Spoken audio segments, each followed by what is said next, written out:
स्वागत है मेरे प्यारे मित्रों जिन्होंने भी इस कहानी का पिछला भाग अभी तक नहीं देखा, पहले जल्दी से देख लो।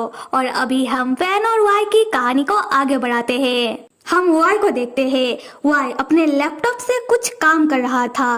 तब वाई अपने मन ही मन सोचता है कि मैंने अपना काम कर दिया, अब देखता हूँ कि मेरे भाइयों की कंपनी का क्या होता है।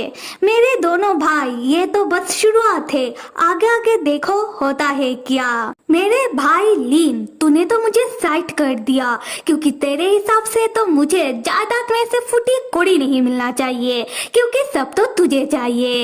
और मेरा दूसरा भाई योई, तूने मुझसे सब कुछ छीन लिया। तुझे लगा कि तू मुझे ऐसा करके फुटपाथ पर लेकर आ जाएगा और तू मुझे अपने सामने झुका देगा तेरे सपने में। और मेरे पूजनीय पिताजी, आपके लिए तो आपके दो अनमोल रतन ही सब कुछ है। आपके दोनों बेटे ही आपके लिए सबसे अच्छे हैं, पर आपको क्या पता कि आपके यही दोनों बेटे आपके ही खिलाफ, आपके ही पीठ पीछे षड्यंत्र रच रहे हैं। और मेरे सारे घटिया परिवार वाले सबने मिलकर मुझे फॉरेन कंट्री भेज दिया था, ये सोचकर कि वहां जाकर मैं अकेला पड़ जाऊंगा, वहां जाकर मैं बेबस हो जाऊंगा। उसके बाद सब मिलके मुझे कठपुतली की तरह अपने उंगलियों में नचाएंगे। पर किसी को नहीं पता कि फॉरेन कंट्री जाकर मैंने अपने पावर को इंक्रीज किया, वहां जाकर मैंने सब कुछ अपने हिसाब से सेट किया। फिर वाई सोचता है कि वाई की सौतेली मॉम, उसके दोनों सौतेले भाई, उसके परिवार वालों ने मिलकर पूरी जिंदगी बस वाई का मजाक बनाया और वाई के ऊपर हंसे। उन लोगों ने वाई को टॉर्चर किया, ह्यूमिलिएट किया, जिससे वाई ट्रॉमाटाइज होने लगा था। पर अब बर्बाद होने की उन लोगों की बारी। तब फैन वाई के कमरे में वाई को बुलाने के लिए आता है। फैन वाई से कहता है कि वाई, तुम अभी भी अपने लैपटॉप में ही लगे हुए हो, तुम्हारा तबीयत अभी भी सही नहीं हुआ है, चलो चलकर कुछ खा लो, उसके बाद तुम आराम करो। उसी वक्त फैन के पेट में दर्द होने लगता है। फैन अपना पेट पकड़ के सोचता है कि फैन 2 दिनों से रात दिन जागकर वाई का देखभाल कर रहा है, इसलिए फैन का डाइट थोड़ा गड़बड़ हो रहा है। फैन टाइम पर अपना खाना नहीं खा रहा, इसलिए शायद फैन के पेट में दर्द हो रहा होगा। खैर, अभी मेरा तबीयत उतना जरूरी नहीं है जितना वाई का है। वाई फैन से कहता है कि हाँ ठीक है, मैं समझ गया।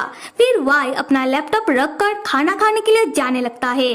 फैन वाई को देखकर मन ही मन कहता है कि जब से वाई के पिताजी वाई से मिलकर गए हैं, तब से अभी तक वाई का मूड ठीक नहीं हुआ है और इसीलिए हम दोनों के बीच में भी ठीक से बात नहीं हो पा रहा। खैर, मुझे वाई को और समय देना चाहिए। अगला सीन डाइनिंग टेबल का है, जहाँ फैन और वाई खाने में बैठते हैं। फैन ने वाई के लिए बहुत सारा खाना बनाया है। फैन वाई को एक डिश सर्व करते हुए कहता है कि वाई, मुझे याद है कि ये डिश बचपन में तुम्हारा पसंदीदा हुआ करता था। जब भी ये खाना हमारे घर में बनता था, तुम मेरे प्लेट से भी छीन कर खा लिया करते थे। फिर फैन अपने हाथों से वाई का पसंदीदा खाना वाई को खिलाने लगता है।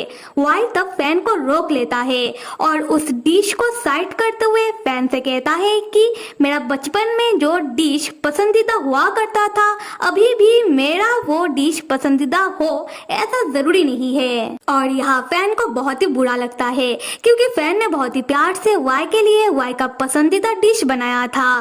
फैन वाई से कहता है कि क्या अभी तुम्हें ये खाना पसंद नहीं है? अच्छा ठीक है, कोई बात नहीं, टेबल में और भी डिशेस है, तुम वो खाना खा लो। वाई कहता है कि आइंदा मुझसे बिना पूछे मेरे लिए कुछ भी करने की कोई जरूरत नहीं है।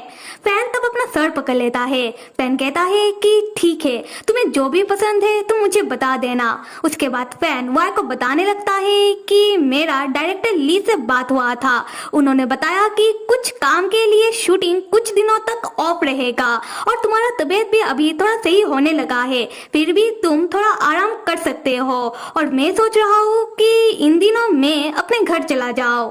वाई तब जोर से अपना हाथ टेबल में पटकते हुए फैन के बिल्कुल नजदीक चला आता है। वाई चिल्लाते हुए कहता है कि क्या घर चला जाओ? मिस्टर फैन, आपको घर जाने की परमिशन किसने दी? आप मत भूलो कि आप मेरे इंस्ट्रक्टर हो, आप बस मेरे हो और आपको बस मेरे ही साइड रहना होगा। फिर वाई गुस्से में बिना खाए जाने लगता है। फैन भी तब वाई के पीछे पीछे आने लगता है और वाई को समझाने लगता है। फैन कहता है कि वाई, मैं तुमसे परमिशन मांग तो रहा हूँ और वैसे भी ऑफ है, मैं रुककर क्या करूँ, मुझे घर जाना है।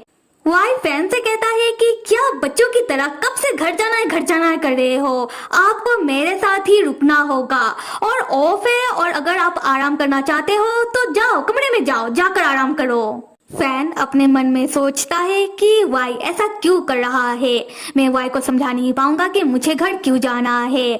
फिर फैन वाई के पास आने लगता है कि वाई मेरी बात तो सुनो। उसी वक्त फैन के पेट में जोर से दर्द होने लगता है। फैन अपना पेट पकड़ के बैठ जाता है। वाई तब पीछे मुड़कर फैन की ओर देखता है। वाई पूछता है कि फैन भैया आपको क्या हुआ है। फैन तब मन में सोचता है कि ये क्या, फैन का पेट का दर्द इतना बढ़ कैसे गया। फैन वाई को बताता है कि फैन के पेट में अचानक बहुत ही जोर का दर्द हो रहा है। वाई तब दौड़कर आकर फैन को अपने बाहों में उठा लेता है और फैन को फैन के कमरे में ले जाने लगता है। फैन कहता है कि वाई को ऐसा करने की कोई जरूरत नहीं है, फैन खुद ही अपने कमरे में जा सकता है। वाई कहता है कि क्या आप थोड़ी देर चुप रहोगे। फिर वाई फैन को फैन के कमरे में ले आकर फैन को उसके बिस्तर में पटक देता है और फैन से कहता है कि आप चुपचाप ऐसे ही बिस्तर में लेटे रहो और मैं डॉक्टर को कॉल करके आता हूँ। फैन तब वाई को पकड़ लेता है और वाई से कहने लगता है कि डॉक्टर को कॉल करने की कोई जरूरत नहीं है, फैन ठीक है। असल में कुछ दिनों से फैन का डाइट थोड़ा गड़बड़ हो गया है, फैन ने टाइम पर अपना खाना नहीं खाया, इसलिए शायद गैस्ट्रिक या हजम का कोई प्रॉब्लम हो गया है।